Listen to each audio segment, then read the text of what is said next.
एक मोठी बातमी बघूयात। राज्यातील लाडक्या बहिणींसाठी एक खुशखबर आहे। 8 दिवसात लाडक्या बहिणींचे पैसे त्यांच्या खात्यात जमा होणार आहेत। अर्थमंत्री अजित पवार यांनी जालन्यात तशी माहिती दिली।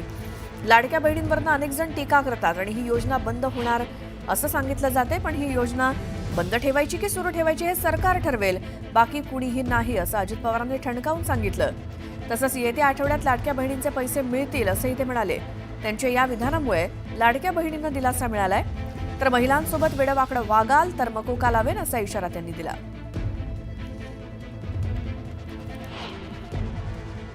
आज माझ्या लाडक्या बहिणी इथं बसल्यात। मला या सभेच्या निमित्तानं सांगायचंय, कालच मी इथं परतूर मंठ्याला येत असताना 3,500 कोटी रुपयाच्या चेकवर सही केली।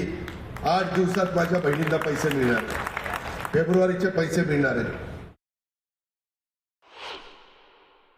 महिलांच्या बद्दल पण कुठल्याही प्रकारे राष्ट्रवादी काँग्रेस पक्षाच्या कार्यकर्त्याच्या बद्दल तक्रार येता कामा नये।